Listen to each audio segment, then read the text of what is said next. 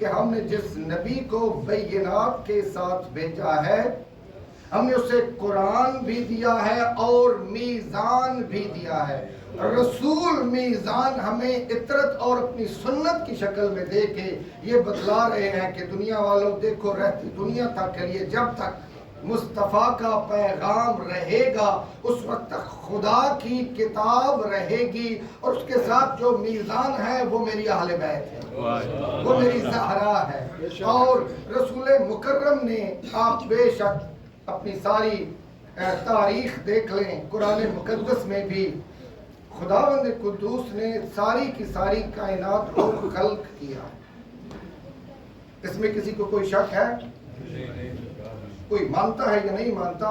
خالق اس کا وہ خدا ہی ہے. چاہے جو کسی اور کے دروازے پہ بھی چلا جائے تب بھی اس کی خدائی میں اس کی وحدانیت میں کوئی فرق نہیں آئے گا. وہ اپنے حبیب سے ارشاد فرما رہا ہے قُلْ لَا أَسْأَلُكُمْ, اے میرے حبیب کیونکہ تیرے ساتھ بات کرنا مجھے اچھا لگتا ہے, کیونکہ تیرے ساتھ بات کرنے کی مجھے عادت ہے. میں نے اپنی ایک یا دو دن پہلے گفتگو میں عرض کیا تھا کہ حضرت جتنے بھی انبیاء آئے ہیں نبی رحمت کے علاوہ کسی بھی نبی کے ساتھ خدا نے ڈائریکٹلی بات نہیں کی. حضرت موسیٰ کے ساتھ بات کی ہے وسیلوں سے, کبھی آگ سے, کبھی پتھر سے, کبھی بادل سے, کبھی وہ جو شجر تھا, وہ جو درخت تھا اس سے. دوسرے جتنے بھی انبیاء آئے جبریل کے حساب سے. لیکن نبی رحمت وہ ذات ہیں فَأَوْحَا بِعَبْدِهِ مَا أَوْحَا, بغیر کسی واسطے کے, بغیر کسی وسیلے کے بات کی ہے. اور کسی نے پوچھا کہ اے موسیٰ اپنے خدا سے جا کے پوچھ کہ کیا وہ تیرے ساتھ ڈائریکٹ بات کر سکتا ہے؟ تو خدا کی آواز آئی ہم تمہارے ساتھ ڈائریکٹ بات کرتے اگر تم مصطفیٰ ہوتے, اگر تم محمد ہوتے. اس لیے کیونکہ مصطفیٰ کے ساتھ بات کرنا ہمیں اچھا لگتا ہے, مصطفیٰ کے ساتھ بات کرنے کی ہمیں عادت ہے. ہم نے پوری کائنات کو خلق ہی ان کی وجہ سے کیا ہے. اس لیے ہم جو پیغام بھی مؤمنین کو, مسلمانوں کو, دنیا والوں کو دینا چاہتے ہیں تو وہ ہمارے محبوب کی زبانی دینا چاہتے ہیں. اس لیے کہا جاتا ہے کہ خداوند قدوس کے جو علم کے خزانے ہیں اس علم کے خزانے تک رسائی کے دروازے کو لبھائے مصطفیٰ کہتے ہیں. نعرہ تکبیر, نعرہ رسالت, نعرہ حیدری. صلوات پالے محمد.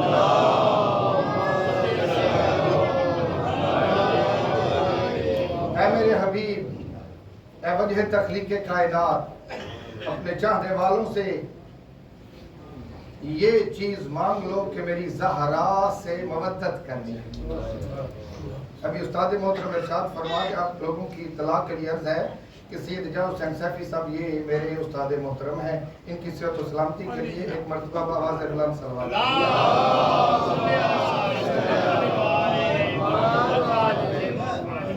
یہ ارشاد فرما رہے تھے کہ مودت ہو, محبت میں فرق ہے, بس اپنا صرف بیچ میں تھوڑا سا نمک ڈالنے کے لیے تاکہ تھوڑا سا ذائقہ اور ہے. حضور محبت وہ ہوتی ہے جو دکھائی جائے, جو بتائی جائے, جو سمجھائی جائے, جو سنائی جائے, لیکن جس کے اوپر محبت کو قربان کر دیا جائے وہ مودت ہوتی ہے. اور جیسے انہوں نے فرمایا یہ خمیر میں, یہ ہمارے دودھ میں, ہماری روح میں گوندھی گئی ہے.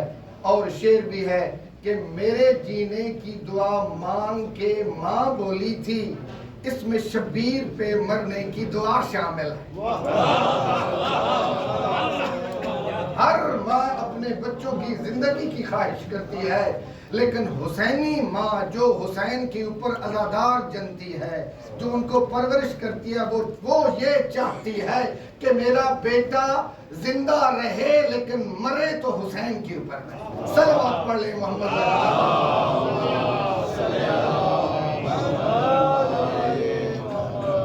مودت مانگی گئی ہے اور حضور مودت بھی اس حساب سے مانگی گئی ہے کہ جو ہمیں ہر لمحہ، ہر دن، ہر منٹ میں یہ موقع فراہم کرتی ہے کہ انسان کی مرضی وہ حر بنے یا حرملا بنے، انسان کی مرضی کہ وہ مہربان بنے یا سلمان بنے، انسان کی مرضی کہ وہ چند لمحوں میں وہ یزیدی سے حسینی بن جائے، یا چند لمحوں میں وہ ایک عام سے سلمان و منا اہل البیت بن جائے۔ اور یہ در، یہ دروازہ، یہ یونیورسٹی، یہ جنت ہر وقت کھلی ہے۔ صرف انسان نے کرنا کیا ہے کہ خلوص نیت کے ساتھ حر کے نقش قدم پہ چلتے ہوئے حسین کی بارگاہ میں آ کے اپنا سر جھکا کے کہنا ہے حضور میں معذرت خواہ ہوں، میں معافی چاہتا ہوں، گزرے ہوئے گناہوں کی بخشش کا آپ کی وجہ سے وسیلہ بنا کے خدا سے معافی کا طلبگار ہوں، اور آئندہ نہ کرنے کا بھی پرومس کرتا۔ پچھلے دنوں میں یہ چیزیں بہت زیادہ مشہور کی جاتی رہی ہیں کہ اگر حسین ہندوؤں میں آتے تو ان کے ساتھ یہ والا ظلم نہ کیا، اگر غیر مسلموں میں آتے تو ان کے ساتھ یہ ظلم و زیادتی نہ کی جاتی، اگر حسین کرسچنز میں آتے تو ان کے ساتھ کتنا اچھا برتاؤ کیا جاتا۔ لیکن حضور معرفت کی بات یہ ہے کہ حسین اگر کسی گروہ میں، اگر حسین کسی قبیلے میں، حسین کسی مذہب میں آئے ہیں تو وہ مسلمان ہیں۔ حسین واقعاً ہندوؤں میں نہیں ہے، حسین واقعاً عیسائیوں میں نہیں ہے، حسین واقعاً کسی اور مذہب میں نہیں ہے، یہ صرف اور صرف اسلام ہی ہے جس میں حسین ہے۔ اور اگر اسلام میں ہی حسین ہے کہ جو سفینہ نجات ہے تو پھر اس میں حر کے کردار والے بھی ہونے چاہیے، اس میں میثم تمار جیسے کردار والے بھی ہونے چاہیے، اس میں سلمان و مقدار و ابو ذر جیسے بھی ہونے چاہیے۔ ہم نے پہلے عرض کیا کہ محبت اہل بیت وہ میزان ہے کہ جن کے اوپر کائنات کے اعمال پرکھے جائیں گے۔ آپ کو بزنس یا دکان یاد ہوگی میثم تمار کی۔ مولا کائنات جب کوفہ میں تھے، جب ان کا کیپٹل کوفہ تھا، تو وہ جب بازار میں جاتے ہیں تو معیار میزان کی وجہ سے آپ کے چہرے کے اوپر غضبناکی یا غصہ آتا، اور اسی وجہ سے آپ کے چہرے کے اوپر بشاشت بھی آتی، آپ مسکراتے۔ جس دکاندار یا دکان کے سامنے کھڑے ہو کے مسکراتے، اس کی سیل، اس کی جو بزنس تھا وہ بڑھ جاتا، اور جس کا میزان و مکیال مشکوک ہوتا اس کی سیل گھٹ جاتی۔ وہاں پہ ہمیں ایک عجیب قسم کا بزنس ملا حضرت میثم تمار کی دکان کے اوپر۔ تمار کا مطلب پتہ ہے؟ کھجور والا، کھجور فروش، کھجوروں کا بزنس کرنے والا، اپنی دکان میں کھجوروں کا ڈھیر لگا کے وہ بیچ رہے ہیں۔ مولا کائنات آئے، مولا کائنات تشریف لائے اور باقی ساری دکانوں کو باہر سے دیکھا، لیکن حضرت میثم تمار کی دکان کے اندر تشریف لائے، اور حضرت میثم نے ارشاد فرمایا زہ نصیب، میری قسمت جاگ گئی کہ آپ میری دکان کے اوپر تشریف لائے۔ تو مولا کائنات نے ارشاد فرمایا تمہاری قسمت ابھی نہیں جاگی، بلکہ ہم یہ حکم دے رہے ہیں کہ تم نے گھر جانا ہے۔ اب تمہاری کھجوروں کو ہم فروخت کریں گے۔ حضور جسے خدا نے خود میزان بنایا ہے وہ میثم تمار کی کھجوروں کا وزن کرے گا۔ خدا بندے قدوس نے پوری کی پوری اہل بیت کو امت کے اعمال کا میزان بنایا ہے، اور نبی رحمت نے مانگا کیا؟ مودہ، یعنی زہرا سے عشق۔ میری زہرا سے محبت، میری زہرا سے مودت۔ اجر رسالت مانگا کہ میرے بعد میرے بچوں کا خیال رکھنا، میرے بعد میری زہرا کا خیال رکھنا۔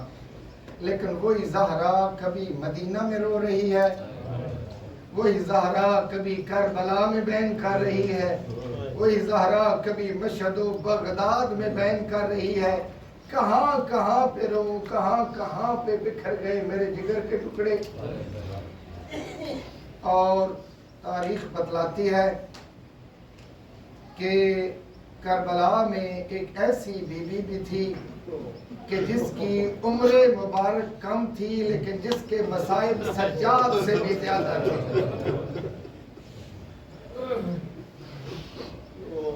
وقت کے اندر رہتے ہوئے اپنے بابا کو یاد کر کے سیدہ سکینہ جب بین کرتی تو شام کے محلات اور دیواروں سے بھی آواز آتی، اے سکینہ تیرے بابا کے بڑے ارمان۔ اور جب بابا کا سر ملا تو صرف 2 جملے کہے اور اس دنیا سے چلی گئی۔ رو کے کہا، بابا تیری اس خوبصورت داڑھی کو خون میں خضاب کس نے کیا؟